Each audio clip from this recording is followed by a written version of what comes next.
Okay. We're back on the air. This is Ang Maestro at iba pa with our maestro, Ado Paglinawan right over there. And ito is also known, alias, ano ba yun? Thank God it's Sunday. Thank God it's Sunday. Sandali, nakauna ba yung mic mo? Baka nag-iba itong mga switches dito. Wala akong nakikitang ilaw dyan, oh. Tama ba? Where is it? Ha? Andyan lang yan. Where is it? Number 2 yata. Well, I'm pressing number 2. I don't see it. Light You up. have to put it up. Yun. Hindi ko napansin yun. Okay, so, can you take 2, Ado, yung bati mo? Yeah, well, nandito kami at pumabati ng isang after an absence of about 8 months because of the COVID pandemic, mga kabansa. So we're back. Mentong is moderating because it's a Sunday and it's beautiful as ever. Yes, and it's a 2-hour show, 2-hour program, and we are going to discuss issues of the country, our own country, the Philippines, at saka ang issue ng sangkatauhan, the issues of mankind.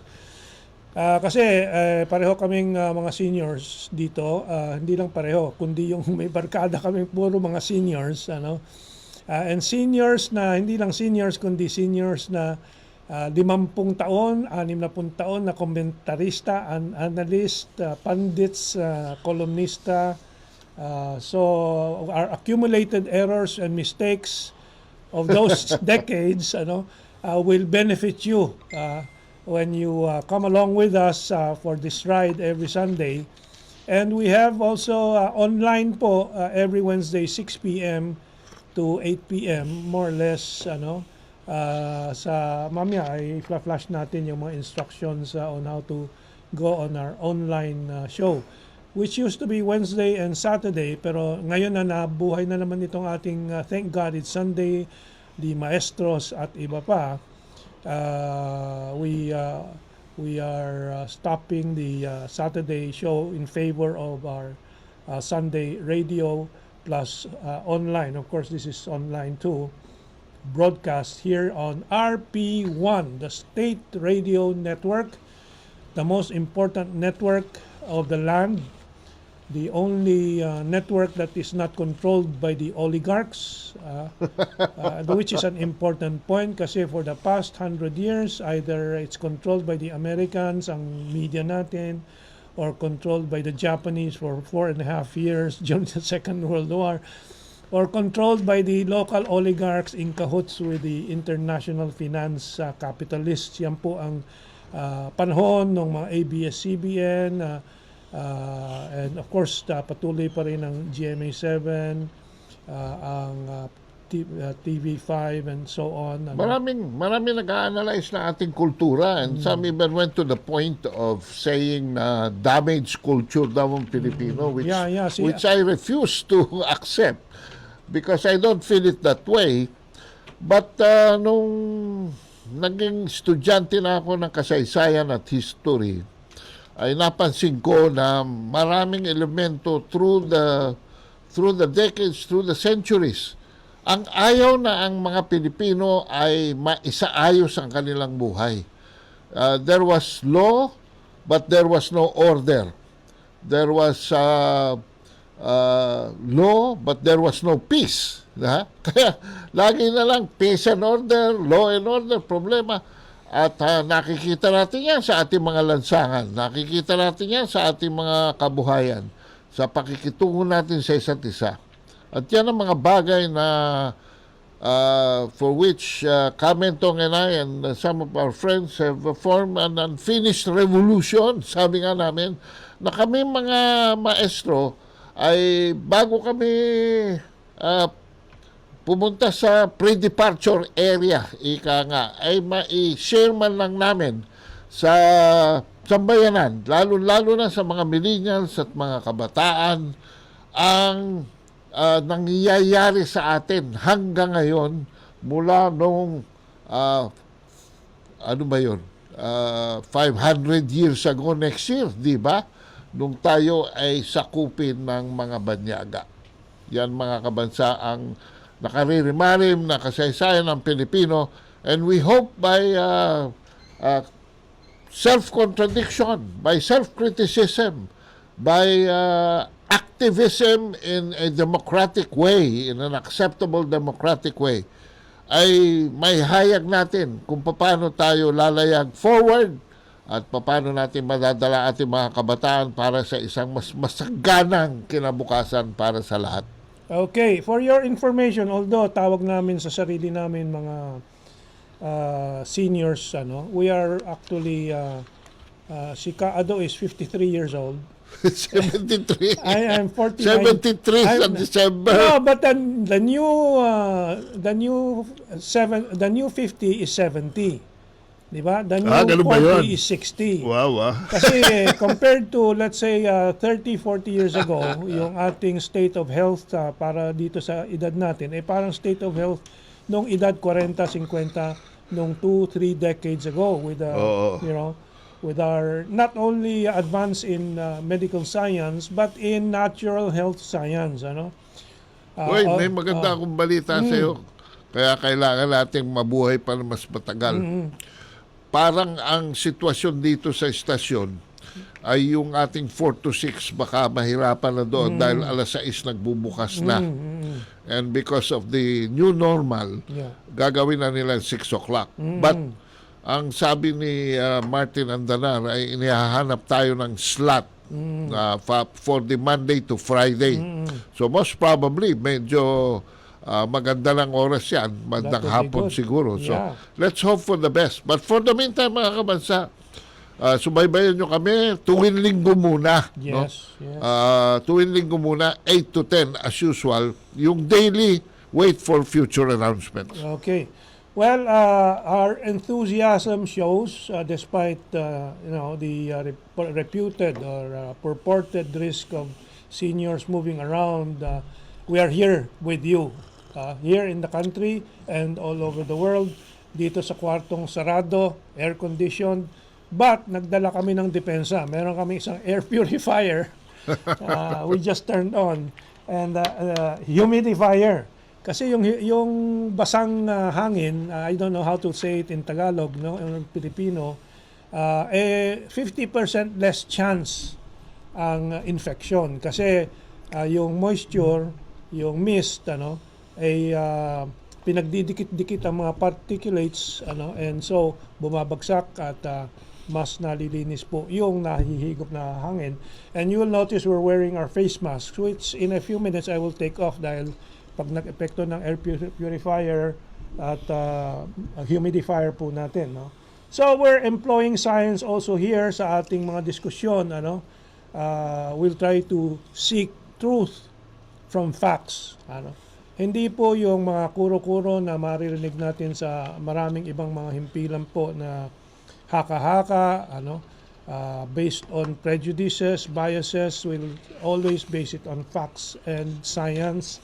And, Kaado, bumati muna tayo kay Naily Mao. Good morning, Radio Manila. Sabi niya, si Freddy Oredina is already present at this early time. Si Antonio Miguel Carlos, good morning po, Maestro Ado and Maestro Mentong. Thank you, Tony Carlos from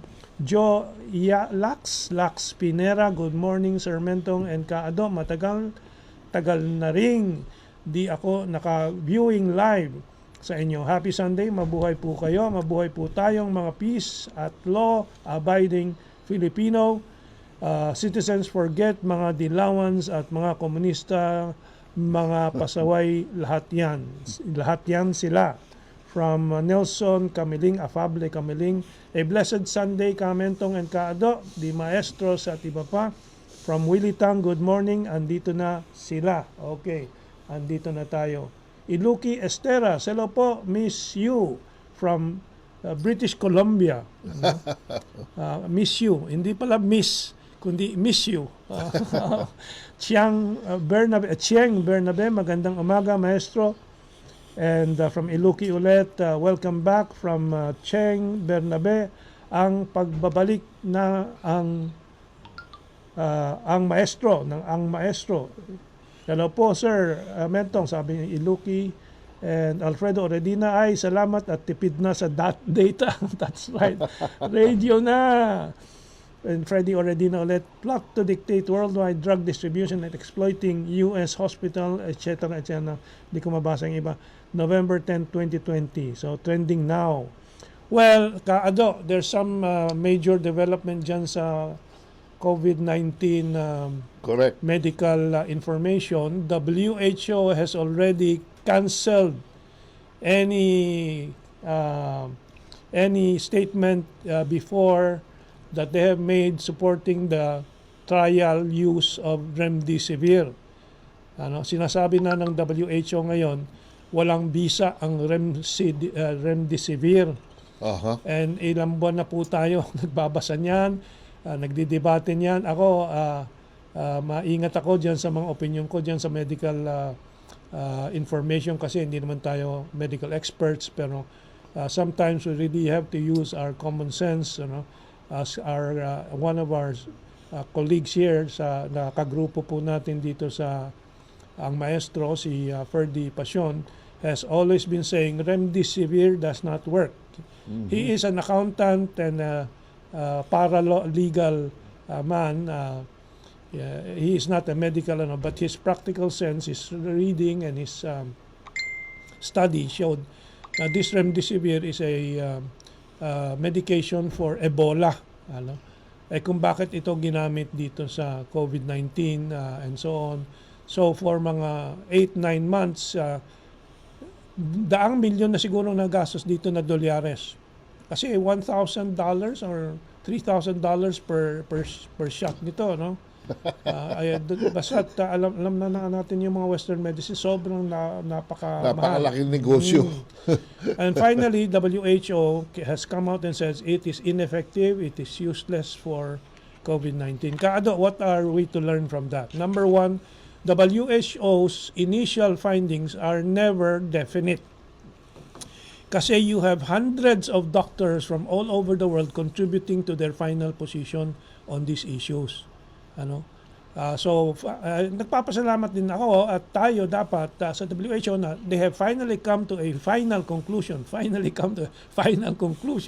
Kasi paulit-ulit po mga haka-haka tungkol dito sa remdesivir. Finally now they say it is not effective. Dito sa ating mga ospital, I know yung ilang mga pasyente na nakakausap ko ay doon na lalambot ang mga tuhod nila pag nakwento nila na yung kanilang mahal sa buhay na nagka-COVID-19 na pasok sa ospital, isang araw umaabot ng 200,000, 300,000 piso. And one of the causes of this is remdesivir. Severely punching holes in their pockets, and not in their lungs. But anyway, at least now that's very clear. Kaado, I also wanted to start with this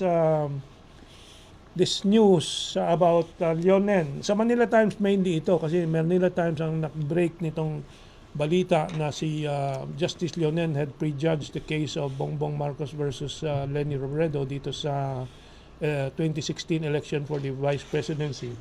At ang dahilan dito ay na-break with a basis kasi may hawak-hawak si what's his full name?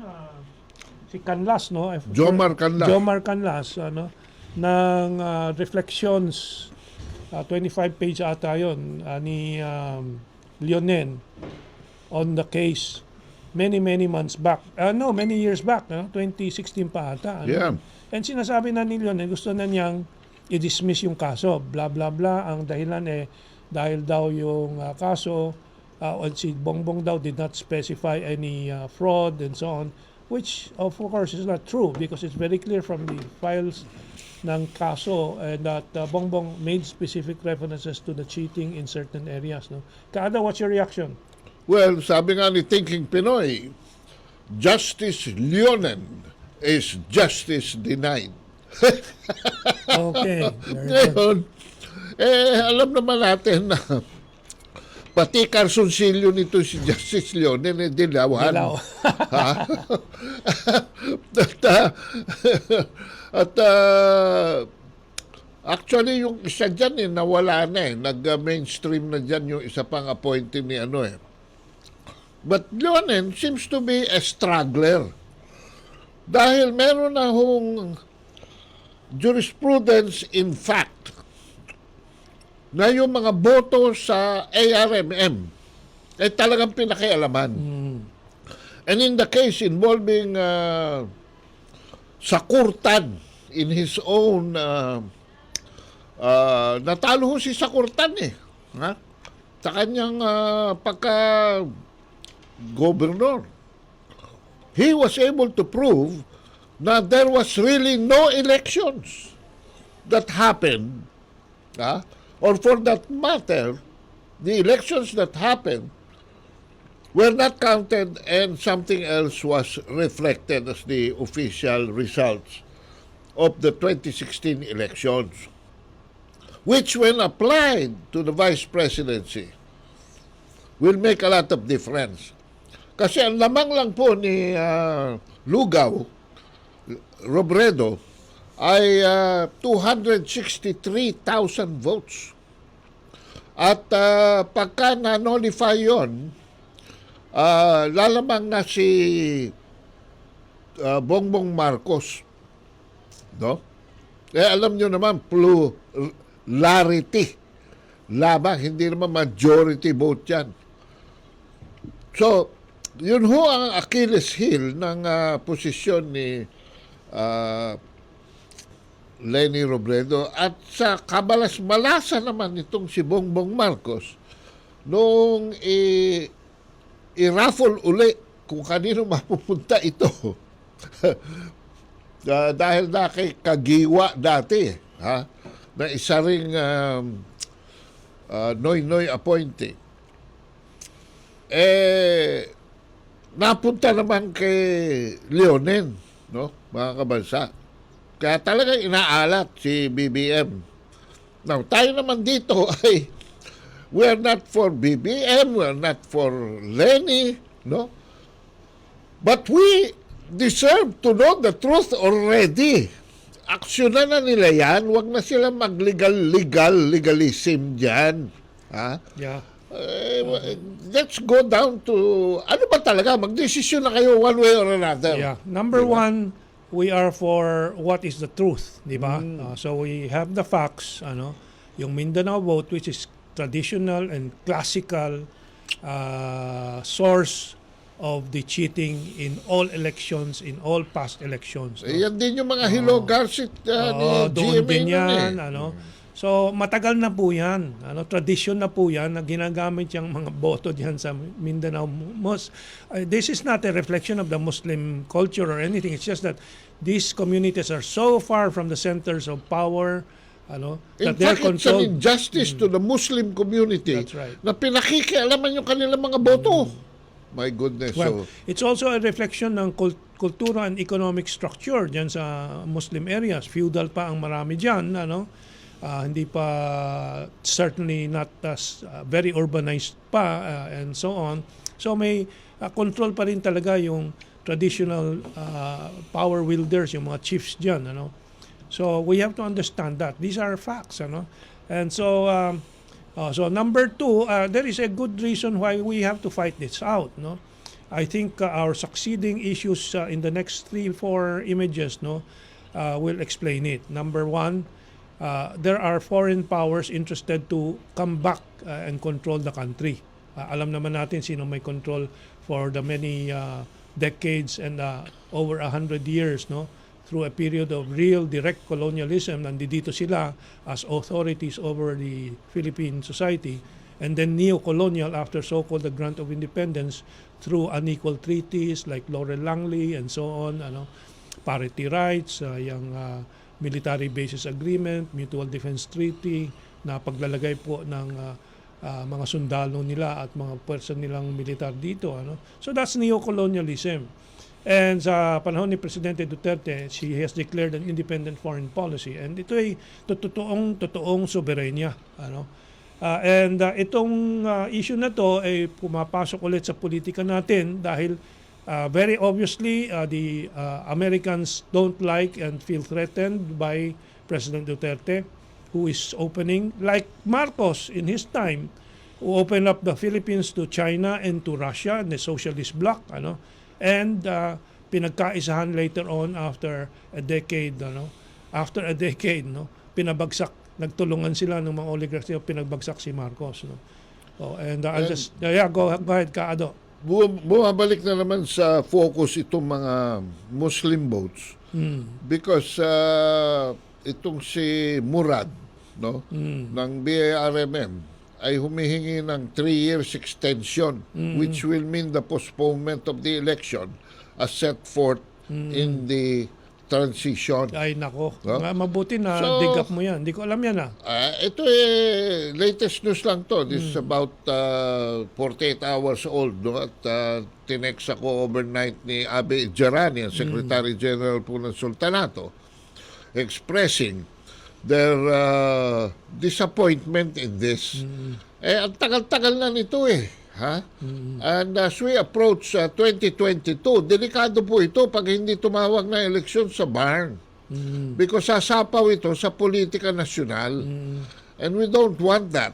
And at the same time, if they don't call for an elections, that would mean that Murad will be in control of the political power and the votes sa sa 2022. Sa 2022, Which is anathema. Kaya nga binigyan sila ng autonomy dyan. Well, it's important to understand also the geopolitical angle dito sa BARM and kay Murad. Remember, ang ugat po ng MILF, yung sulat ni Hashim Salamat to President Bush Jr.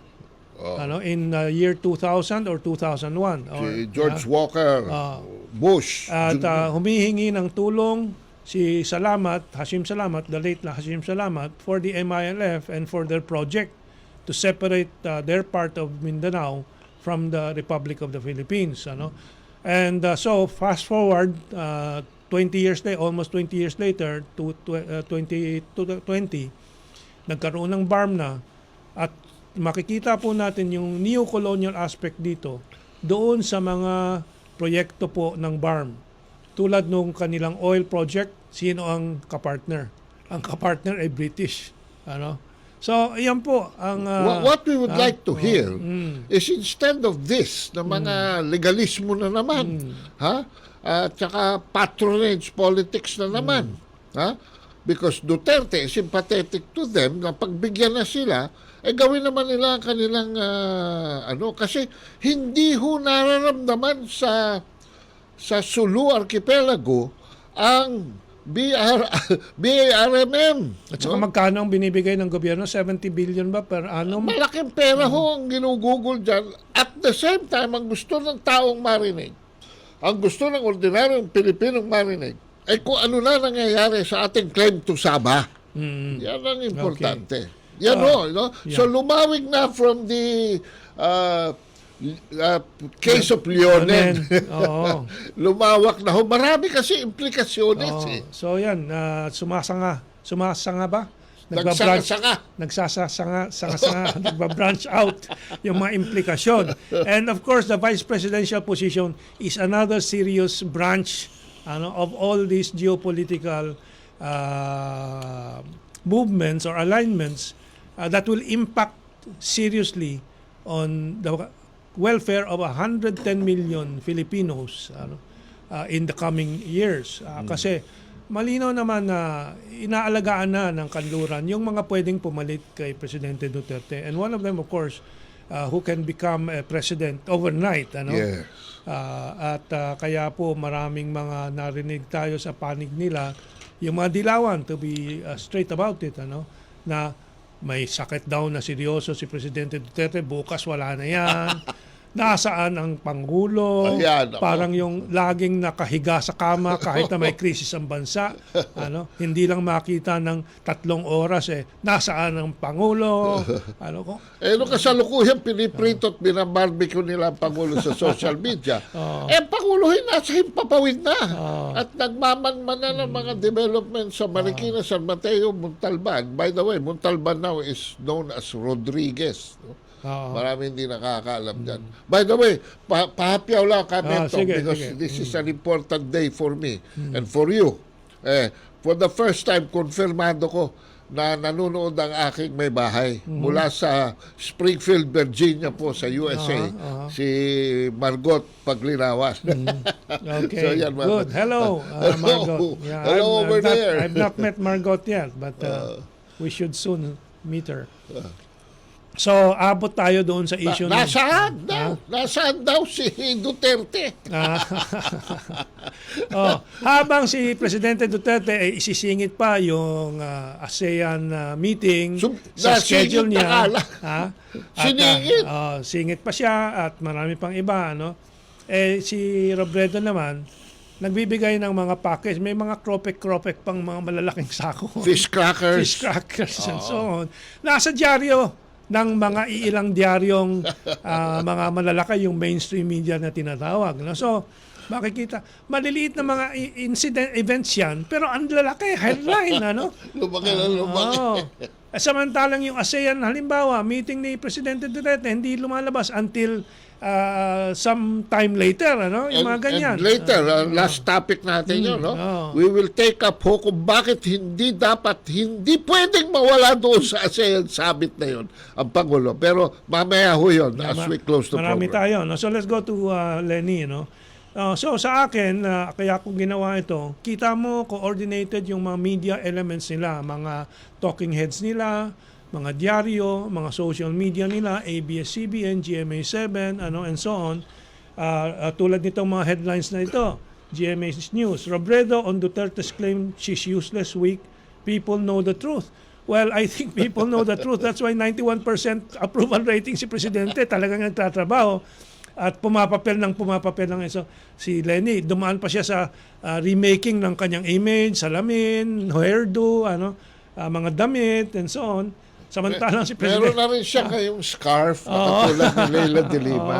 At saka yellow yung scarf niya. Tapos, yung sasabihin na sa ABS-CBN din, balat sibuyas si Presidente, sabi ni Robredo, issue ba yon? Balat sibuyas?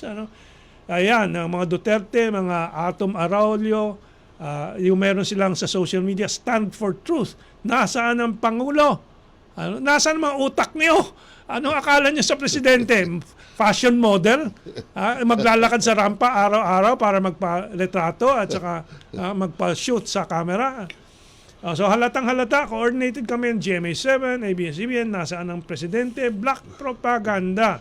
Which, ang estimate ko sa PR na yan, yung public relations. But as you said, Kado, mahusay ang mga ginagawa nila. Magandang schedule, mga amplano, malaking pero ito. Siguro ito mga 10 million a month. Yun. Pwede, a month. Every month. Pinagugulong nila rito para manira lamang. Ang katunayan ang ating Pangulo, as early as 2 days before, and the whole system as early as the past, the past typhoons. Kasi ito sa continuing. 3 typhoon to, if you remember. Typhoon Quinta, Typhoon Rolly, at Typhoon Ulysses. At nag-ipon-ipon ng araw sa taas. Hindi kasi lakas ng undoy. Pero yung naipon na tubig ay halos naging kawangkira may break pala tayo. Kaya, undoy. Nagsasenya si Joshua. Hindi na tayo sanay. Ganito ang senyas niya. Hindi na tayo sanay. Wala na. 8:30 na po. Magpapakilala po. Mula kami. Let's take this break. Nakaka-excite yung madiskubre ang totoo. At yung totoo, yung coordinated, nakikita natin coordinated operation to try to recapture power from the sovereign Filipinos na ginagawa po ng mga elemento ng oligarchs, mga Amerikano, and so on. And ito, strategic analysis po ito pag pinapag-aralan natin yung media strategies nung kabila, ano? Itong makikita po ninyo sa screen ngayon. Bakit si Chris Aquino pumapasok dito sa issue ng AngelLocsin, blasting the name-calling teacher? Sinong teacher yun? Bakit hindi nilalabas ang pangalan? Bakit hindi talaga makilala itong teacher? At ano itong insidenteng, I don't know if you've been following this, no? Na meron daw sa examen o eleksyon ng isang teacher na inehemplo yung pagkataba ni AngelLocsin as obesity at kailangan pag-ingatan ng dieta and so on and so forth, no?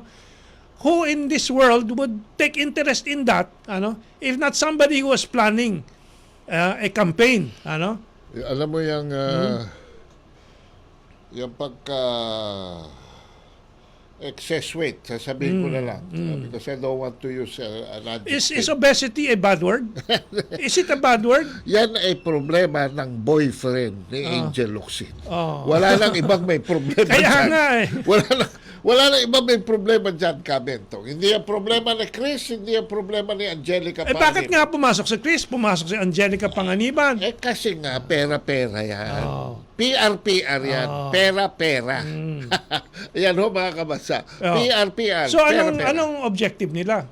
Ang theory ko, sa pag-aaral nito, si AngelLocsin will be prepared for the 2022 senatorial election. The way the ABS-CBN has prepared before, 20 years ago, si Vice Presidente Noli de Castro, na nagpresidente, nagpasasa sa pag-ibig fund, ng bilyon-bilyon.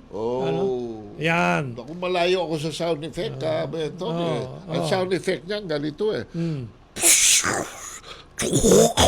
Ano yun? Yung inidoro, pinaplas. Dumuha na lang ako ng sarili ko. Malayo ako dyan. So, kita natin yung build-up po, no? Of course, yung mga iba't ibang mga media, maraming mga nag-ooperate dyan, and so... Well, it's a free country. It's a free well, free press nga daw eh.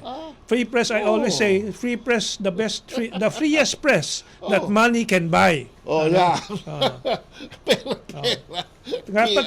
Then si Angelica Panganiban, makikita ko sa by the way, if you look at the Google News feed, yung Google News, no? Pagbukas mo ng Google, di ba? Yun ang unang lalabas, maraming mga news. 3 or 4 items tungkol kay AngelLocsin. That does not happen if you do not have a funding behind it, ano? Ang tawag dyan, boosting. Okay. Boosting. And si Angelica Panganiban, hindi lang po itong pinapasukan, yung kanyang boyfriend. Anong pangalan nito? Sandali. Baka tatakbong barangay chairman. Hindi, ito. Sanjo Marudo. I don't know him from Adam, pero lumalabas sa Google feed, and so alam mo, if you analyze it, this is part of a campaign to build up, no? And, these are people who are looking for new jobs. Nawala ang ABS-CBN. That's right. Yeah. Before that, nawala si Chris Aquino, and now ABS-CBN, and nawala na rin si Darna. Yeah. Pati yung bagong Darna, hindi pa nalolaunch. So, nawala ang probinsyano. At yung mga sinusubaybayan ho ninyo na ginugoyo-goyo ang inyong kaisipan, ay nawala na. Kaya lahat tayo ngayon nasa reality TV. Ito ngayon ang reality TV, na pati si Presidente Duterte ay isinasama nila rito sa kanilang kaguluhan. Natutuwa ako by the way, no? Congratulations, Darwin Cañete, doon sa cartoon mo. Sinong gumawa ng cartoon mo na yun? Little Digong, ha? Kung gusto nyo makita yan, puntahan nyo ang aking Facebook. Hindi, pwede natin pahanap. Little Digong, tingnan natin. Dapat ako natawa eh. Habang hinahanap po yung cartoon na yun, let's move on to the next. Teacher behind exam material body shaming. Body shaming ba yung sabihing obese? Talaga namang obese eh. That is not just fat. Kita nyo yung larawan dyan, di ba? Tingnan natin yung my heart is for Angel in so far as that is concerned. Kasi parang sakit yan eh. Involuntary yan eh. Wala namang gustong lumaki hormones yan, genes yan, genetic yan, and so on. It's nature. Well, actually, I don't know if I was able to include it here, no? But there is a movement all over the world now. Fat is beautiful. Nagpa-posing yung mga matataba, nagpa-fashion show sila. it's all how you define it, Yeah. If it's natural, what's wrong with it? Just shape it. Sabi nga ng anak ko, ang anak ko po may si Maiya. Meron po siyang The Works sa Springfield, Virginia. Actually, Alexandria, Virginia. May studio siya. Malaki studio niya ron. And they shape this. But it's not bad. It's not ugly. That's right. In fact, sa Amerika hindi ako tumitingin sa mga chicks. Bakit? 80% are overweight. So, this is a standard even in the United States. Akala nyo ba naka-swimsuit ang mga tao doon? Ito na po yung cartoon. Yung cartoon na sinasabi mo. Little Digong. Ayun, napaka-cute. Anong kwento diyan? Hindi ko makita Ang kwento dyan, una, naglalaro si Little Digong. Pinakialaman ni Lugaw yung box of toys niya. At pagkatapos, ay sinunog pa yung kanyang buhok. Ayun, yung pangalawa sa kanan. At kumakain siya, nilagyan ng bulate yung kanyang plato. Eh di napikon si Little Digong. Yung balat sibuyas daw. Ay sabi, stop it! Stop it! Ayun, no? Eh di, na-shock ngayon si Little Lenny, no? Umiyak kayo siya. Wala naman akong ginagawa. Sinagawan ako. Okay. Yan ho yung cartoon. Ay, nako. Okay, balik tayo dito kay teacher behind exam material body shaming AngelLocsin. Kita mo, hindi ini-identify ng teacher so that the teacher cannot be interviewed. So that's part of the strategy. Pasok naman si Senator Grace po, the dual citizen American Filipino. Of course, the second part is a very questionable thing, no? Sabi ni Grace po, asked the Department of Education officials regarding a certain educational material that mentioned a personality as obese. Paano nakalusot yung ganon? Sino ba ang magbabasa ng lahat ng materyales para hanapin yung obesity issue na yan? Senator Grace po. Siyempre, ipapalaki ng inquirer yung bagay na yan. So, kita mo, coordinated. I would even suspect that this was a planted story, planted material in the Department of Education, para ito ay palakihin at involve ang more and more personalities, and yung mga personalities and celebrities naman tuwa, madiadyaryo sila, media sila. Marami kasi doon sa mga modules na ginawa ang ni Rashi. And in fairness din naman, merong mga kaguluhan doon na mga abuse din naman na lack of perception, perceptiveness and sensitivity ng mga... Pero all we have to do is correct it. Di ba? Tapos aalisin lang naman nila yun. Bakit natin pe-personalin lahat na lang ng matunghayan natin sa ating buhay ay pinipersonal natin. Sus Maria Jose, pinupolitika natin. Pero anong motivation for a teacher to mention AngelLocsin and obesity, and then it so happens to be publicized by the media that is anti-Duterte? Di ba? Sobrang coincidence. Okay, anyway, let's move on. Dito naman tayo sa kaliwa, sa mga komunista, terorista, yung mga kaalyado nito, yung mga patsis po. Patsis meaning yung mga na gagamit lang sa kanilang katangahan. Marami po yan. Maraming mga kabataan tulad ko, nung kabataan ko, nasa koleyo ako, nagagamit ako ng mga Jesuita, dahil sa paghahanap ko ng landas ko sa buhay, madali po magoyo at madirect sa isang direksyon na hindi naman nakakabuti sa akin o sa aking pinaniniwalaang causes o mga layunin.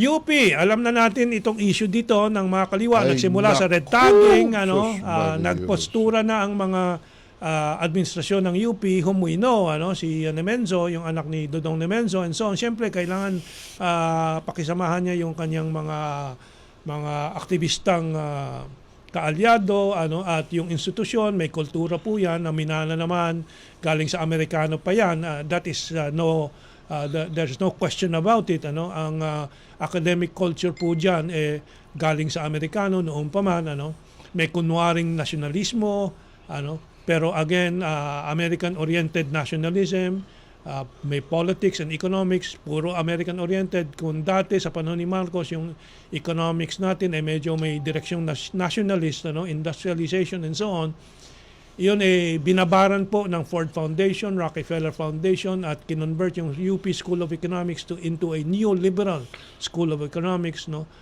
anti-Marcos, anti-industrialization, and neoliberal for liberalization of the economy. So these are also centers of ideological struggle for the nation. And unfortunately, na-control ng mga kaliwa itong institusyon na to.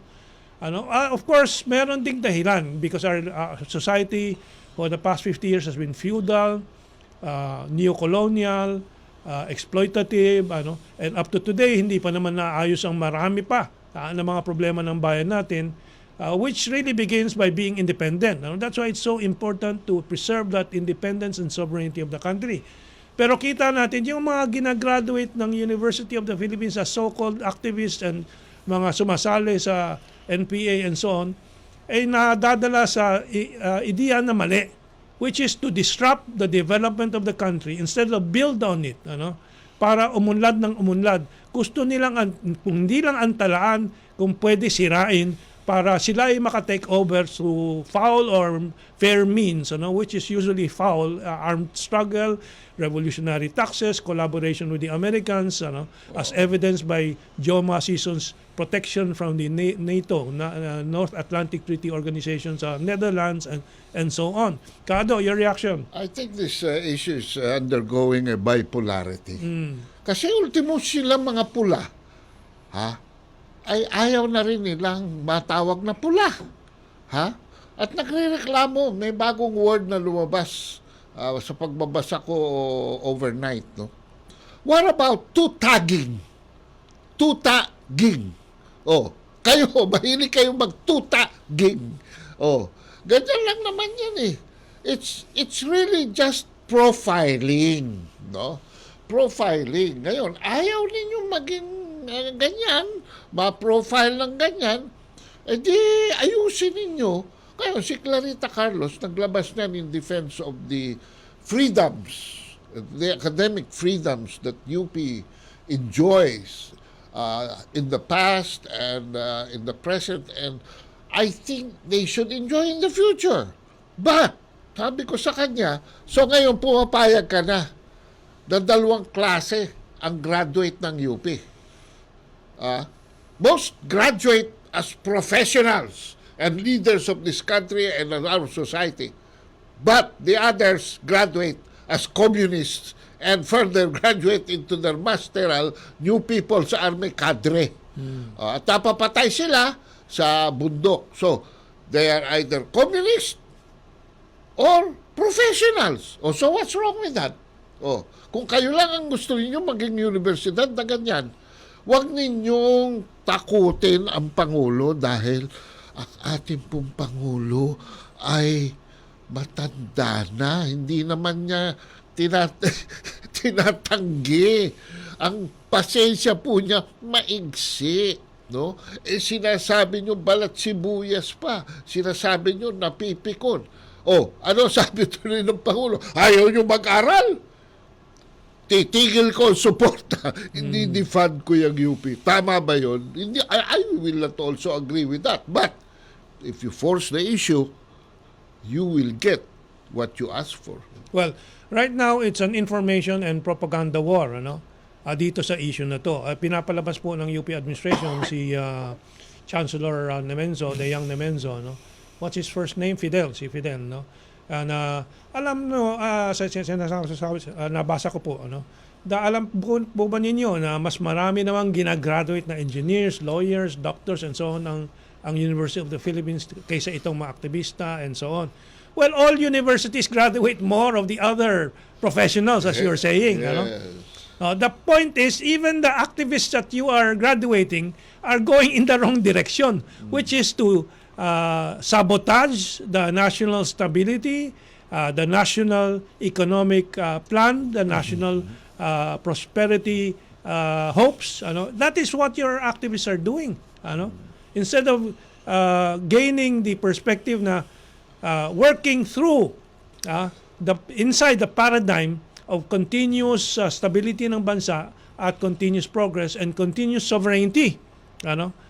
Kasi I will have to narrate the Second World War, how Lenin collaborated with the Nazis and kinanlong ng mga Nazis sa Germany itong si Lenin hanggang na-destabilize ng mga Bolsheviks ang Tsarist Russia, which is also, of course, dapat baguhin, pero and then they repositioned themselves.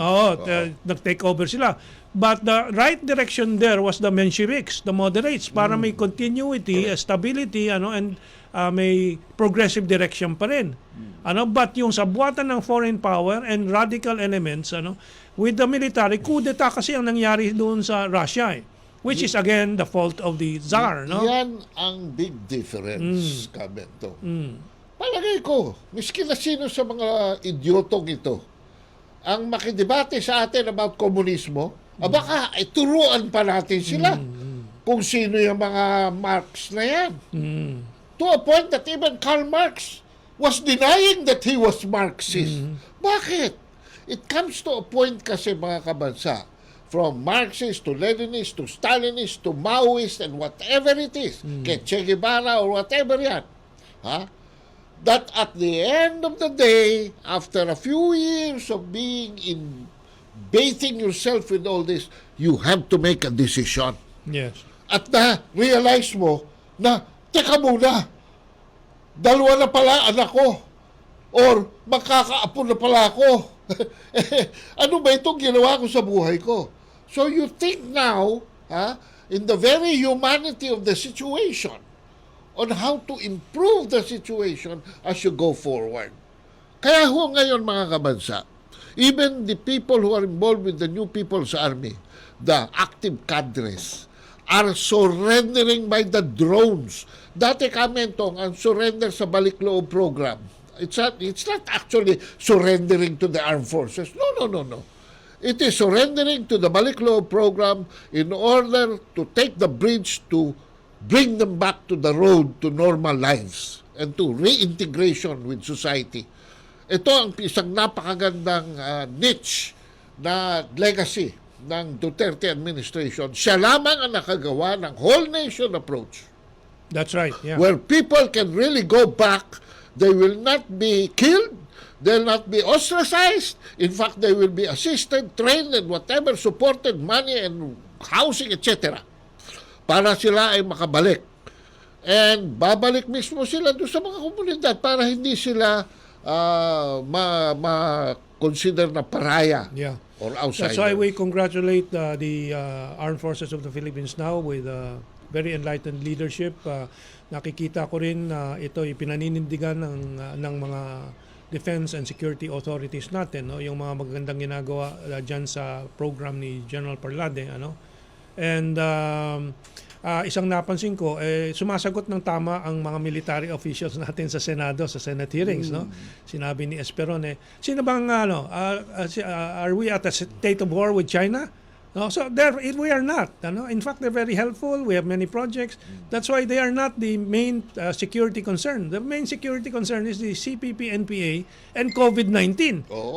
May pangatlo na ngayon, which is the climate change. Climate change, typhoons and so on. So all these are the real threats.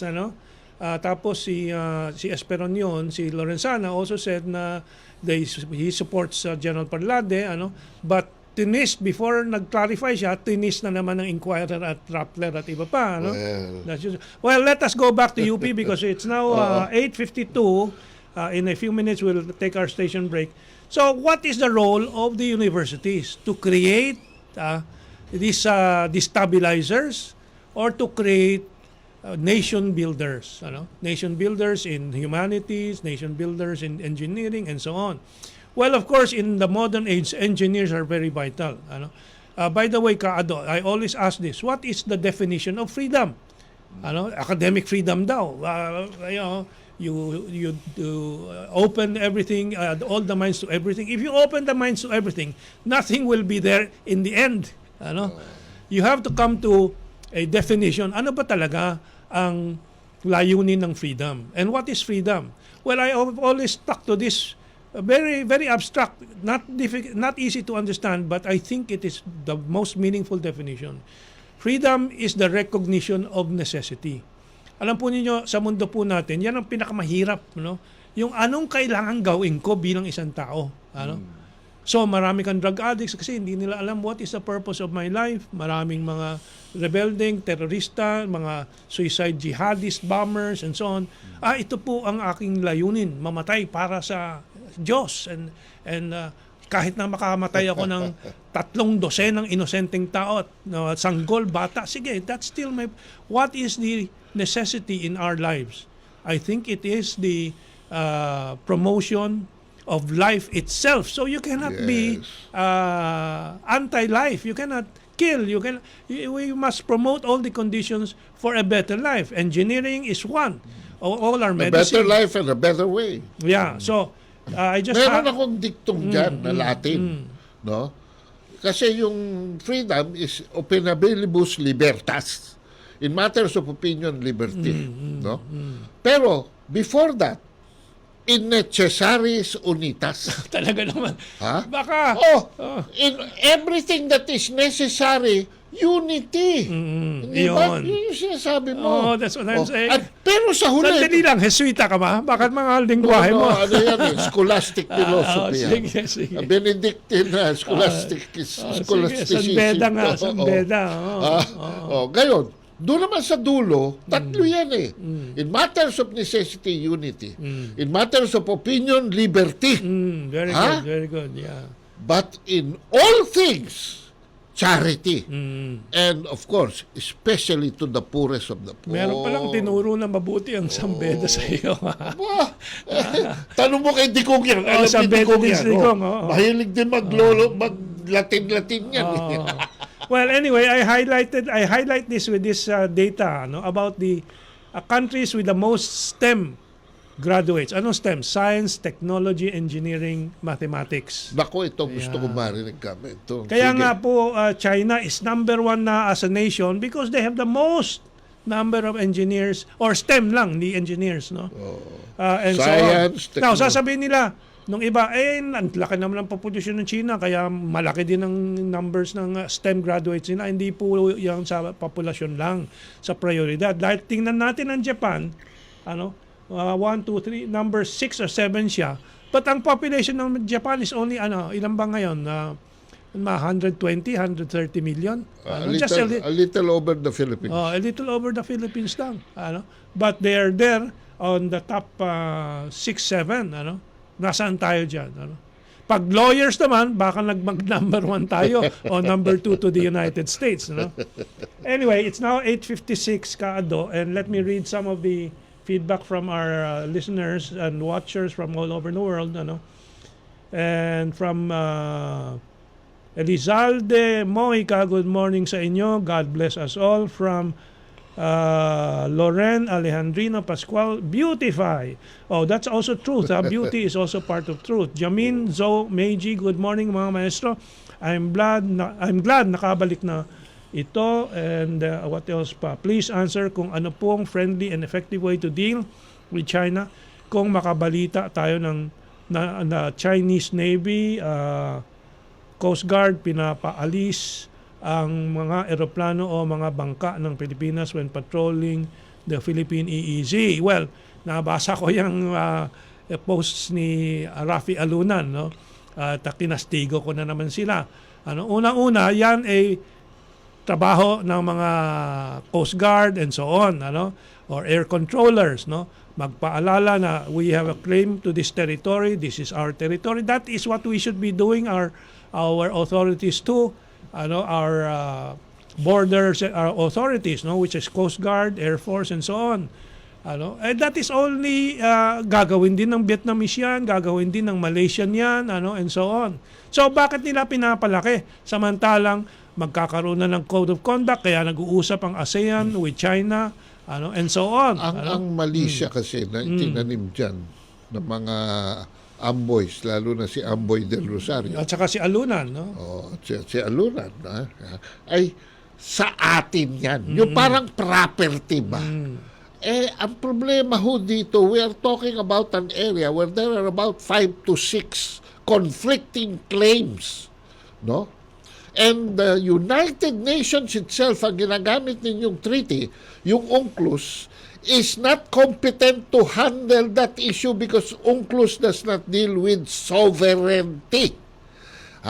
Ang dealing lang po niya is for economic rights, which can be shared as in the case of conflicting claims or exclusive as in the case of Benham Rice, to which was awarded to us.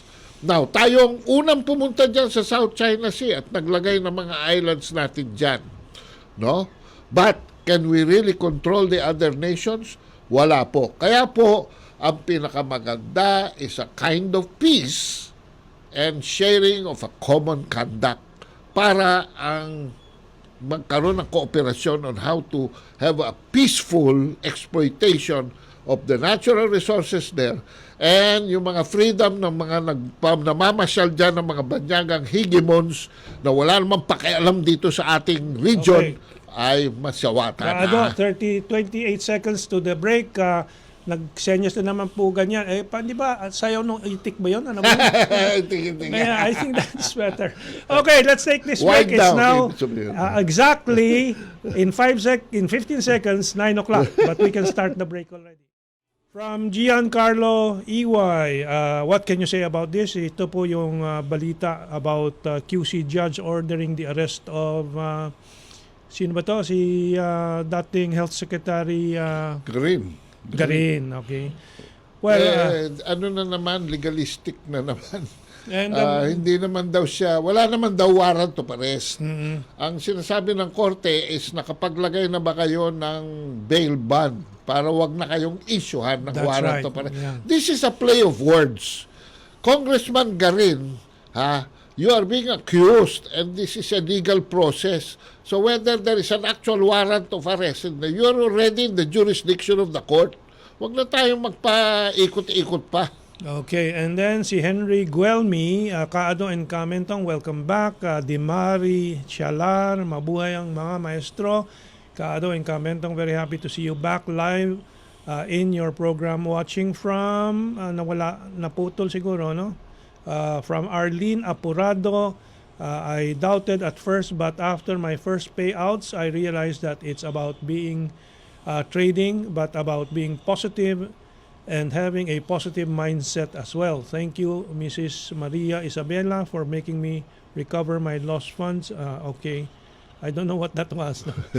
From Magracia, Flores Queenie, Mrs. Catherine Deborah, for all you do, for who you are, I will be forever grateful to you for the rest of my life. Just saying thank you will never repay. Okay, that is our service to you, conveying your message. Paul Jan Salapare Yalong. Tess, I don't know what, siguro bat. Yes daw. From Sir Maestro. Yes, Sir Maestro. Taga ano yan? Taga East California yan. Okay. From Paul John Salapare Yalong, finally watching from San Francisco, California, East Bay. Okay, kilala mo personally? Hindi, dito lang. Okay, from Jess M. Rafales, maligayang pagbabalik muli ng masaganang pagbabalita, mga maestro, Kaado, Paglinawan, Mentong, Laurel, ang maestro at iba pa sa Unfinished Revolution. Nabuhay po yan. Tayo. And Arthur Canonizado, Mentong, Kaado, our great maestro. Welcome back. I am so glad to hear you on the air again. Mabuhay kayo, mabuhay tayong lahat. From Rose Shell, Len, Angelique, Mrs. Catherine Deborah, I would like to show my consign. Catherine Deborah, will research kung sino siya, no? Okay, from Lucy Rafanan, Rabara, good morning, Pilipinas, RP1, God bless. Alfredo Mediavillo, Tonga o Tonga? Tonga siguro, no? Mga image, mga icons po, no? Smiling and thumbs up. Uy, alam mo ba Mentong, yung nagpadala sa akin, nag-release kasi ako a week ago na babalik tayo on the air on this day, no? 25,037. Wow, okay. Nag-greet. Yan, okay. Ninervyos ako. Wala akong boosting yun. From Milo or Melo, Milu, Gianni, investments are good but only when you get to meet the true, ibang mga messages nito. From Larry Aranz, good morning. Replying to Freddy, choices made plays a better role in giving life meaningful outcome. Ibang diskusyon po siguro yan, no? Okay, let me move on. Mahabang diskusyon nila ni Freddy, yung dalawang maestro na rin yung mga yun. Loren Pascual. Ano ba itong iba? Okay, let me just mahabang diskusyon na yung iba, yo. Napakarami, Sandali. From Magraciano A. Coronel, good AM, mga maestro, welcome back. From Mirna Pineda, good morning, maestro and Sir Mentong Laurel, an avid listener for truth. God bless you. Okay, and on the other side, si Lai Ramos de Luna, after so long, ngayon lang ako uli. Naka-tune in sa radio program nyo, RP 738 AM radio. Welcome back. From Dang Reyes, ayan ang connect ni Angel, ang CPPNPA issue dahil yung kapatid nga si Ella ay talagang NPA. Reden Cabello, hi sirs, and Brian Jerome Pineda, good morning and welcome back po on the air sa inyong dalawa. James Moreno, good morning mga maestro. Alexander Versosa, I'm thankful that you guys are back. Mabuhay kayo, mabuhay tayong lahat. From Gary de la Paz, good morning mga maestro. Dapat po hindi nasaan ang Pangulo kundi nasaan mga puno, yung mga environment, no? Welcome back, sabi ni Loren Pascual, Alejandrito Pascual. So very glad here from Tokyo, watching you live, mga favorite maestros, Mentong and Kaado. Present po mga sirs. Trump struck the big pharma prices of medicines. Ray Pastrana, welcome back Kaado. Good AM. From Ronnie Bautista, good morning to both of you and all the staff. From Willie Tang, nabasa na natin yan. And I'll go further down. Ador Sarmiento, kasama natin sa PRPC. Good morning, Kamentong. Mabuhay, more power. Roy Bandiola, scam yung binabasa mo, Kamentong. Which one? Which one? Anyway, if you can identify it so I can take a look. From Lai Ramos de Luna, after so long, nabasa na natin. Okay, so what is our next item? Now we're moving on to the COVID-19 issue. It's good news that Duterte has approved has verbally approved, kasi yung huling balita hindi pa pirmado, no? Advance payments to potential vaccine suppliers. But the question now is, anong vaccine ang talagang pinakabagay para sa atin, pinaka-practical? Marami itong nakaraang linggo na balita about the American vaccines, no? Pfizer and Moderna, dalawa. Pero it's important to point out that kahit na yan, malakas ang propaganda na 95% effective, 92% effective daw itong dalawa, yung kanilang temperature storage requirement ay napaka-impractical para sa atin. Napakababa. Even in the US, nagkakandara pa sila bumili sa China ng special cold storage facilities, cold storage transport facilities. Kasi yung Pfizer vaccine na based on a new technological platform, yung mRNA at saka yung DNA, na kanilang kinukuha ang mga pira-piraso ng virus, no? At yun ang ginagamit nila. So this is a new technology. Ang kailangan palang storage po nitong sa Pfizer is 70 degrees negative or minus 70 degrees What? Temperature. Lowered nga ng Antartica, sabi dito sa headlines galing sa National Public Radio. South Pole. Why does Pfizer's COVID-19 vaccine need to be kept colder than Antarctica? Okay, yung Moderna naman minus 20 degrees centigrade. Medyo livable pa yun. Pero mahirap pa rin. Sa mahirap. Chicago, nagma-minus 20 dyan with the yun sa inyo. with the wind chill. Doon sa Estados Pero Unidos. yung 78. Yun talaga. That's subhuman condition na So, ang Amerika ngayon, itong Pfizer and other companies siguro are also producing this. Nagkakandara pa sila sa cold storage facilities at facilities to produce dry ice.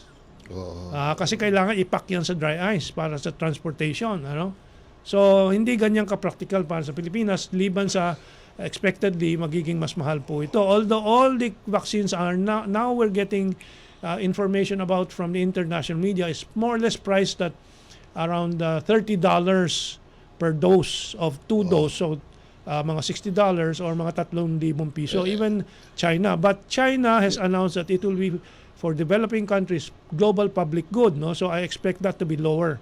Pero hindi pa nila... Ano ang storage temperature yung ng sa China, because they're using the traditional or classical method of producing vaccine, yung inactivated virus or attenuated virus, ang kanilang storage requirement is only 2 to 8 degrees centigrade. Hindi pa zero, hindi zero freezing point, no?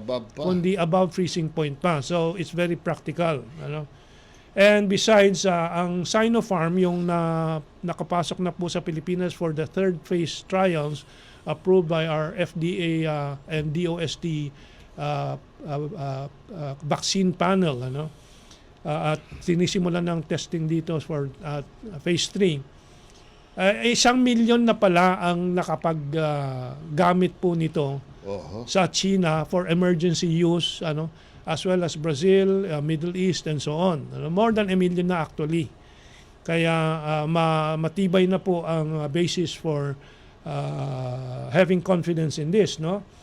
And yung third item ko nga dito, China steps up readiness to handle logistical complexities of global COVID-19 vaccine distribution. At dito ko nakuha nga yung, while some other types such as inactivated vaccines need temperatures at conventional range of 2 to 8 degrees Celsius, no? So yun yung method na ginagamit ng China. Samantalang din dito sinasabi yung mRNA requires storage as low as minus 70 degrees Celsius or centigrade. Ayan po. And so it's just checking kung may pumasok na message sa ibang mga broadcast natin. Okay. Sige, Kaado. So that is the state of the COVID-19 vaccine development supply for the Philippines, no? And of course, the latest that I was not able to include here, but just this morning nabasa natin na the Chinese vaccines will be in the Philippines as early as this December. Hindi lang po yung testing phase 3 trial supply, but yung supply for we don't know how many yet, no? But it will be ready here in the Philippines by December. So that's good news. Kung pumasa na po sa Philippine DOST and the FDA vaccine panel, it can be used for mass distribution na.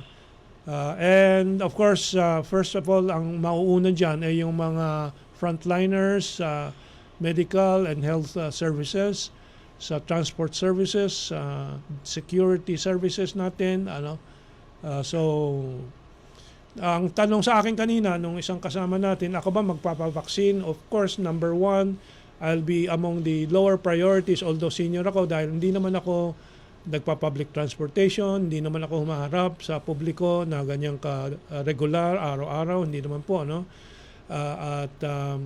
my activity involves mainly my work at home, pagsusulat, paghahanda sa programa, computer work, and so on. So my level of risk is very low, and so I assume that if the population eventually reaches 60% vaccinated, very safe na din ako to go around, while not vaccinated. But I will, of course, seriously consider getting the vaccination too at some point in time. I have avoided all vaccines, flu vaccine and so on, kasi natural health ang aking approach. Ikaw din, Kaado, Yeah, I'm a practicing traditional Chinese medicine, natural, ang aking vitamin C, sodium ascorbate, at ako'y umiinom din ng spirulina. Spirulina, okay. At saka guyabano as additional. Ang aking pong solusyon dito ay reinforcing my immune system. At of course, every now and then, sa labat, mainit na tsaa. Hindi na po ako umiinom ngayon ng malamig na tubig, maligamgam na tubig before I sleep. Ayan. After I wake up, ayan, maligamgam na tubig ang pangtapos ko ng araw ko at pagsimula ng bagong umaga. Ayan. Yan ang aking simple regimen. At hindi rin naman po ako, dahil may isang libro pa ho ako tatapusin. At wala naman vaccine dito sa sinulat kong libro. Itong no vaccine. Yung camera nandoon ba? Bayan mo na. Alam na. Pumunta na lang kayo sa Facebook ko, Ado Paglinawan, at nandito po yung bago nating libro. No Vaccine for a Virus Called Racism. At ito po ay sinulat ko nung naka-enhance community quarantine tayo. Wala tayong ginagawa kundi magsulat. Nakabuho ako ng isang libro na research ko po kung saan talaga nanggaling ang COVID-19. No? And I hope that as the news proceeds, that scientific confirmation of my thesis will be made that it was not only used by the American presidential elections, lalo na si President Trump, against the Democrats, dahil ina-identify po niya si Biden with the Chinese, so tinawag niya itong COVID-19 as the Chinese virus. And from there, nagkaroon pa ng racist implications because of the Black Lives Matter. And dito po malalaman, we sort the weeds from the wheat, ika nga. At dito malalaman ninyo kung paano talaga ang dapat na maging attitude ninyo pagdating po sa sakit. Siyensya ang solusyon, hindi po politika. Yeah. Ayan. Well, I don't know kung mahabol ni Josh search it yung balita from Italy that Italy has found the coronavirus as early as March or April 2019. Sa Italy, Kaya po doon sa China naman ngayon pinag-aaralan nila yung posibilidad na na-import pala nila ito through the frozen goods that they buy from all over the world, kasi natutuklas nila ngayon na marami sa mga frozen foods that ini-import ng China nagdadala ng virus ng COVID-19, So this could be the source, the original source. Of course, nobody knows. Everybody's doing a scientific study. Again, the stress is on science, kasi nga yung mga Italian scientists and medical people are honest about it. May na-discover na kami pala na mga virus as way back March or April of 2019 sa Italy. And it's very close to my heart, Mentong, because ang na-trace ko through a survey of Western media po ay unang-una, ang pinanggalingan nito is a senior citizen community which is just 1 mile from my residence in Springfield, Virginia, where there were 3 deaths as early as June 2019. And an outbreak that was covered up. Ngayon, what you're saying is, in a European country as early as March 2019, hindi po ako magtataka mga kabansa if the later analysis of this will show that this is really going around. This is a natural phenomenon just waiting. It's an accident waiting to happen. But there were some problema. There were some countries that were nurturing it. In fact, the US po, sa 4th District, Maryland, had 5 of these viruses, 5 strains of these viruses. And immediately after the incidents in Springfield, Virginia, in a matter of days, sinarhan nila ang 4th District. That was June, July of 2019, a good 3 months before the Wuhan virus. And then what do I find out sa Wuhan? That Wuhan was a facility that was supported by American grant money. In fact, nakatanggap na sila ng $600,000 grant, no? When from the institution of Dr. Fauci, no? May mga Amerikano po doon sa Chinese laboratory. So hindi fair na basta sabihin na that is a Chinese virus or it came from China or it erupted in Wuhan. We really have to be very scientific and systematic in tracing this. Now, what happens afterwards? Around March, nagkaroon po ng hearing sa lower house ng Congress ng United States where Congressman Ruda was grilling Director Redfield of the Center for Disease Control. And it was Dr. Redfield himself who accepted that there were many cases that have been misdiagnosed, no? That they considered as ordinary flu, deaths due to ordinary flu, that later on in autopsies and post-analysis, no? Post-mortem analysis ang tawag nila, were proven to be COVID-19. Okay. So this belongs to no single nationality. This is a natural phenomenon and I think it is somewhat related also to climate change, Mentong. Yeah. Okay, nakahanap na isang report si Joshua about the coronavirus circulating in Italy as early as September. Ito naman September 2019, ano? So September 2019, this was 2 months before it was discovered in China in December of 2019. And so, ayun, there are a few points, no? Kaado, tama ka. Number one, maraming theory na ngayon na matagal na nga nandyan yung coronavirus of this variety. Tapos, naging infectious lang, ano? During the December, period sa China, ano? And so on, ano? So anyway, that's the scientific approach to studying these things at hindi po yung political approach na ginawa ni Trump. Na alam naman ni Trump, hindi lang China virus yan, kundi it's just a regular virus that should be studied scientifically, but he used it for political purposes. Of course, yung akusasyon ni Trump labang kay Biden na pro-China siya, sagot niya yon doon sa akusasyon ng Democrats kay Trump na pro-Russia siya, pro-Putin. Politika, basta't napasukan ng politika, mahirap na po yung makita. Ano ang naging resulta? Ang naging resulta ngayon is a denial of any discipline against human behavior. Hindi nagla-lockdown karamihan sa US. And so, naging catch basin siya. And it's now the epicenter of COVID-19. And I'm very worried about this because my children are there, my grandchildren are there, my wife is there.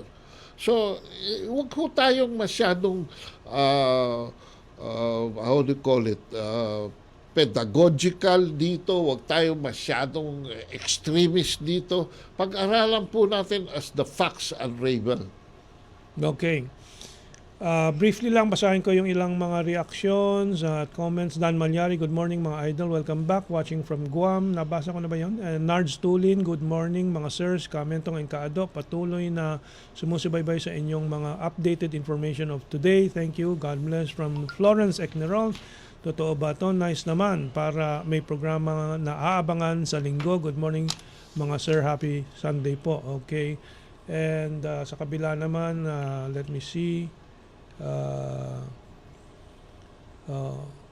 Alfredo Oredina confirmed for Detrick the U.S. biological warfare lab is where coronavirus originated, and so on. So, okay, and now let me just say, since we have been discussing the coronavirus and so on in China, let me just tell everyone what the Chinese community and of course the Chinese embassy has been doing. Why do I do this? Well, alam naman natin for many years, kalat na kalat ang mga anti-China information at propaganda, and it is time with the President's help that we restore the classical, 1,000-year-old good relations with China that the Philippines and Filipinos have been benefiting from also. The Philippines, the Sultanate was named as the cosmopolitan center of this part of the world because of trading with China and through China, and China through the Sultanate and the Kingdom of Butuan 1,000 years ago. Now, to balance off the anti-China sentiment, kailangan na ating ipakita po ang mga ginagawa ng Chinese Embassy. For example, ito pong donation announced this November 20. China will donate 22 million pesos to support the Philippines relief efforts to Typhoon Ulysses. International name ata, VAMCO, VAMCO. In order to express our heartfelt sympathies and so on. Kasi nakikita ko rin yung post ng mga dilaw tulad ni Mar Santiago, anti-Duterte. Ano sabi nila? Bato lang nagdo-donate sa Pilipinas dito sa mga sakuna. Pinapalabas nila yung pagka-antipatiko ni Presidente Duterte na-turn off na yung mga dating donors. Ang sagot ko sa kanya, unang-una, lahat ng mga bansa na nagdo-donate dati are also in economic crisis ngayon. European Union countries, the United States of America, mga... Alam mo kasi si Santiago, it only goes to show his mendicant mentality na pagka may sakuna, hihingi tayo sa ibang bansa. Hello! It's year 2020, November! Masagana na po ating ekonomiya. We are a donor country, sir. Sir Mark, Colonel. Okay. But China, of course, because it is a positive growth by the end of this year, 2022% ang projected growth. The only major economy to have growth. Magpasalamat tayo. Tumutulong sila. Tumulong din ang US. Magpasalamat tayo kung sinong tumulong dyan. Pero hindi na ho tayo namamalimu sa Quiapo para lamang mapansin tayo ng mga banyaga natin na suki. Saka hindi humihingi ang si Presidente Duterte kahit sino man kung may magandang donasyon tulad nito from the Chinese Embassy. Salamat nga. Pero ang wag nating kalimutan, yung kanluran na mga nagdo-donate, kaya napikon si Presidente Duterte dahil maraming mga kondisyones, mga angal, mga kritisismo sa human rights daw, EJK, and so on. Ang dami pang binabat, di na lang magbigay. Tutulong ba o hindi? Hindi. Kasi nga, maraming mga attached conditions and complaints. Now, the Chinese Embassy also celebrated Christmas, early Christmas, this November 18 with their scholars. Every year po, maraming mga scholars na Pilipino, mga estudyante. Mamimiss ko yung party natin. Virtual party tayo ngayon. Virtual party this year. Ang Filipino, at ito naman, the Chinese Embassy in collaboration, the Philippine Chinese Chamber of Commerce, yung mga gift packs nila doon sa Legazpi City, sa Albay, and so on. So, marami po. Tuloy-tuloy. And meron pang isang item quietly. 200 million na ang mga donasyon ng Filipino-Chinese community. Ang halaga, 200 million pesos over the months. Okay, now, do we have a break at 9:30? Wala, no? Or station ID? May break. Okay, let's take this break. Okay, we're back and our last half hour or 25 minutes actually kasi yung huling 5 minutes news break, news update. And now let's move on to other international developments. Itong nakaraang 15 ng Nobyembre, we are of course the 22nd of November now, 1 week after the signing of the China-led Trade Pact, yung RCEP, Regional Comprehensive Economic Partnership.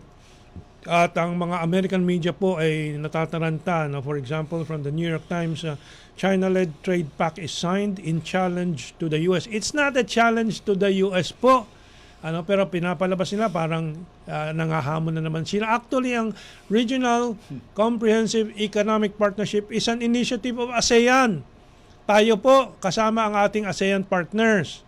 Yung 10 bansa, Myanmar, Vietnam, Thailand, Cambodia, Laos, Philippines of course, Singapore, and so on.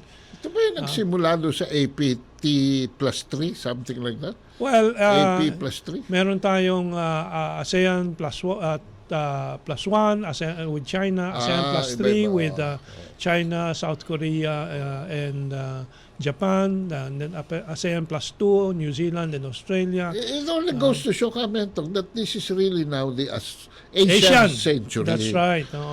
Wala na tayong magagawa dito. This is a matter of fact. Whether they accept it or not, tumingin na lang kayo sa kalye.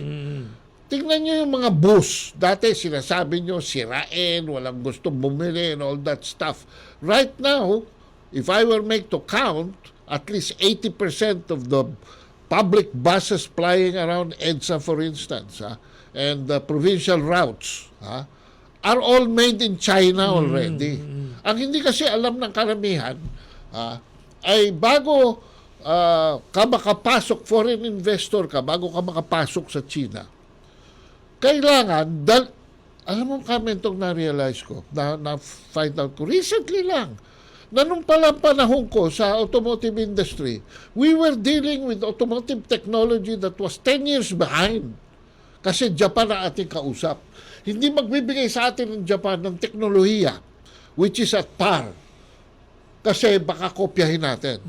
Now, binibigyan tayo. Kaya pala meron kami mga body shell changes, meron kami mga minor and major facelifts, mga ganon. Hinuhuli ang technology. Wala tayo sa cutting or even leading edge. Cutting edge ng technology. Pagdating sa China, gusto mong pumasok sa China, as in the case of Iveco of Italy, and all the others, ito pala standard nila. You have to bring in your latest technology. But, pagdating sa loob, pagpasok mo, papartner lang ang China ron, ikaw rin ang magpapatakbo. So, yung Iveco in China, with partnership with Nanjing Corporation, naging Naveco. So, yung Iveco galing sa Italy, yung Naveco galing sa China, pero Iveco pa rin ho ang nagpapatakbo doon. Yun ho ang strategic advantage. Kaya yung technology na nandoon, and China introduces interchangeability of engines, for instance. The 3 major engines in big trucks are Isuzu, Hino, and American brand yung isa, Cummins. Cummins, no? Yeah. So, they want kasi the best. They want the best technology. And as a result, walang gustong umalis doon. Bakit? Sagot ng China yung karamihan ng housing, karamihan ng health, karamihan ng kung ano pa masusunod. Because it's a socialist country. Yung sweldo ngayon, Mentong, maliit na lang ang factor, no? And it encourages people to come in. So if you have an Iveco versus a Naveco, they are almost exactly the same, except that the Naveco is cheaper than the Iveco. Yeah. And that gives them the strategic competitive advantage worldwide. Yeah. Ngayon, yung technology transfer doon, pinag-usapan yan. Negotiated yan.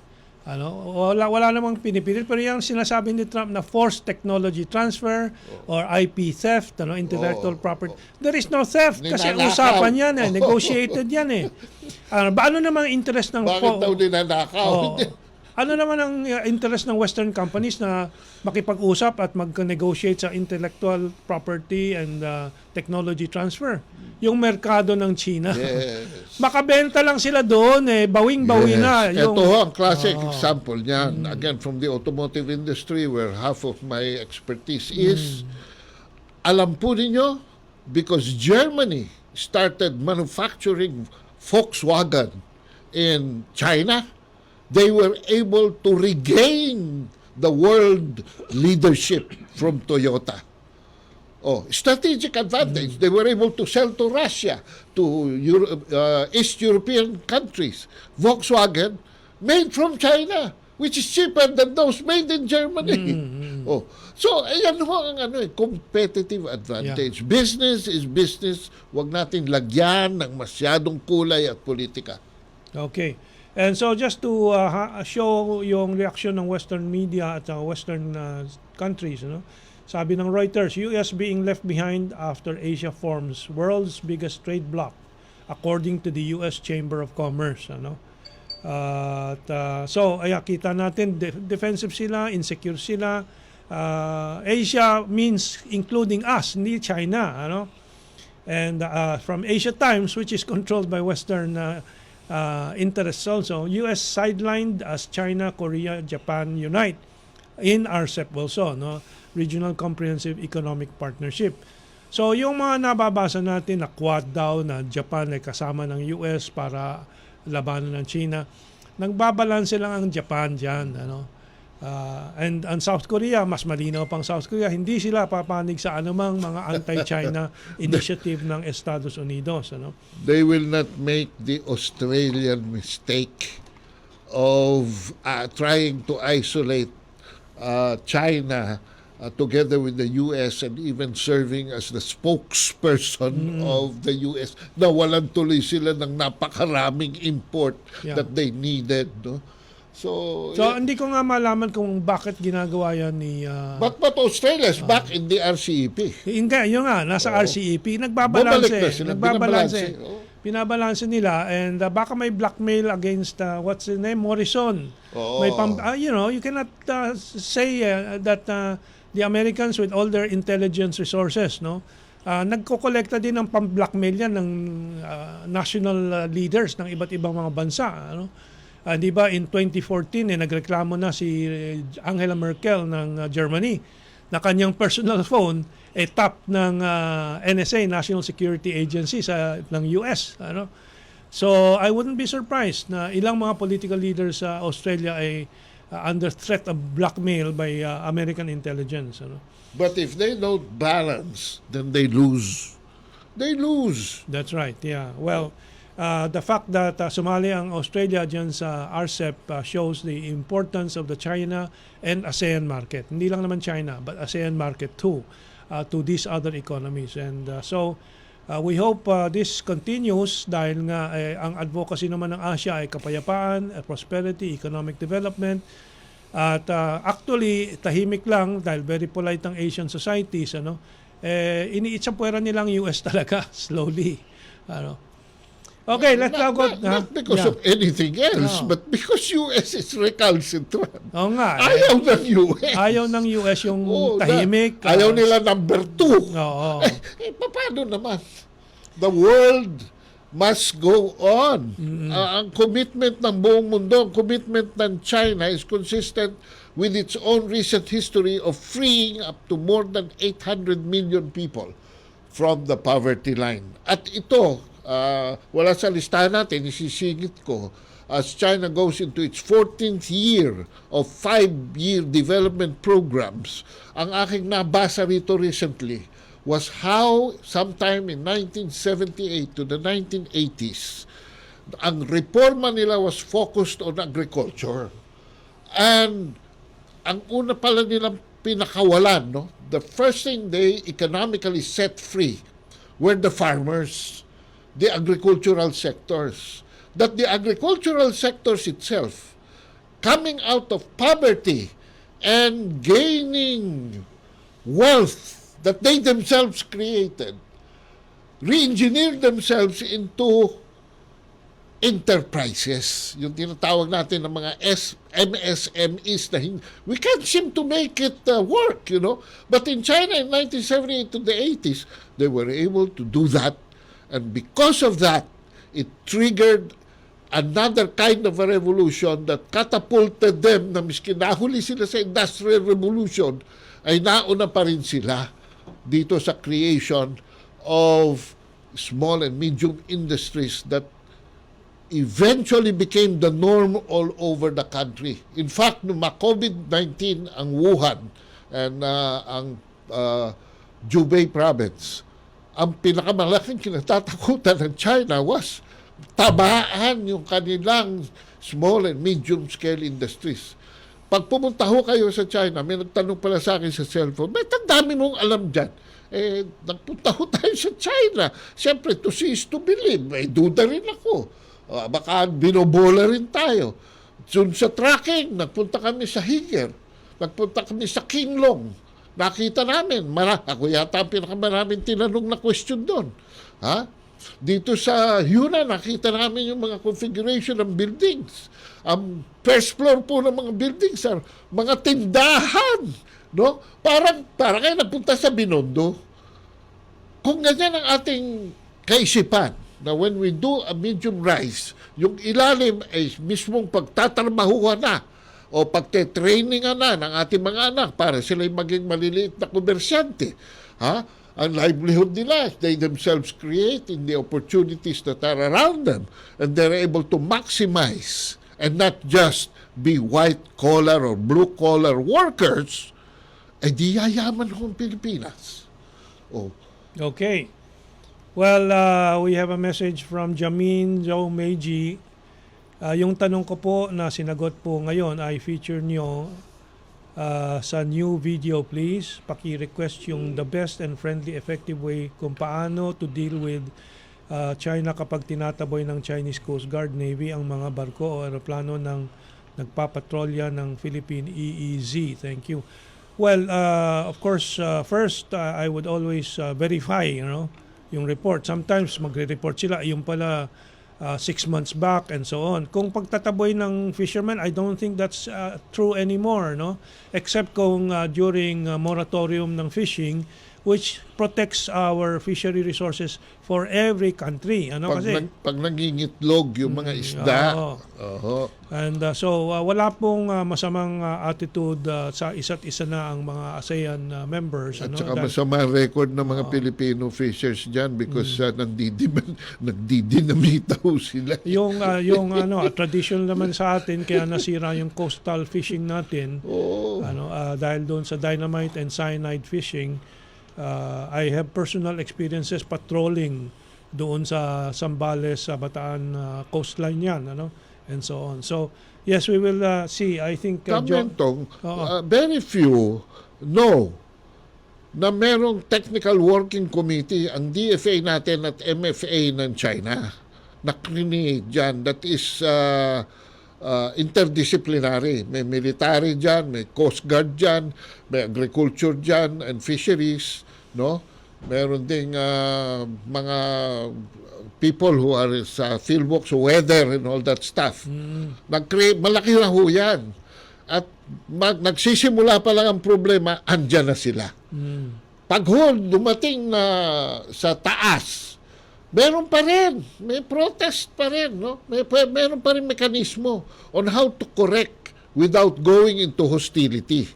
So, kung ano lang ho yung mga sintomas, huwag natin palalakihin. Kasi baka unang-una, tapos na yung issue. Pangalawa, yung solusyon, nauna na. Yeah. Okay, Kaadaw, may question from Jamin. Ano po anything unjust sa Laurel Langley Act noon? Laurel Langley is the Parity Rights Act, di ba? Parity Rights, Yes. Na nagbibigay ng equal rights to American companies and American entities in the exploitation of natural resources. In the exploitation of natural resources. Ay, ang Pilipino naman, kahit na may equal rights doon sa states, hindi naman magagawa yan. Di ba? So, yun ang isang major issue dyan. From Veron Suzuki, good morning po mga sir, stay safe, God bless. Watching from Japan, okay? And, okay, so, let's go to our last item po, And this is the United States of America, about the United States of America. Okay. Alam po ba ninyo, the past few days, may banta na magkagera sa Middle East. At dahil itong si Trump, sa kanyang huling isa't kalahating buwan na lang nalalabi, bilang presidente, naghahanap ng paraan. Gagawa pa ng gulo. Para gumawa ng eksena na baka sakali magkaroon siya ng puwang na makapagpahaba ng kanyang pagka-presidente. At ito po nagtatanong siya sa mga advisors niya kung pwedeng kanyang bombahin ang Iran.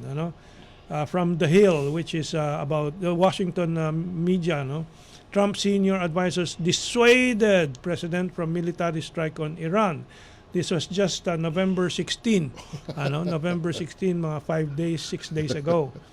And the advisors who advised him against it are kahit na si Secretary Mike Pompeo, who is a hawk, an imperialist hawk, nag-dissuade sa kanya. Si Secretary of Defense, the acting Secretary of Defense, Christopher Miller, and si General Mark Miley or Milley. Miley bang tamang pronunciation? Miley. The chairman of the Joint Chief of Staffs, of Staff. And, wagging the dog na naman. Wagging the dog.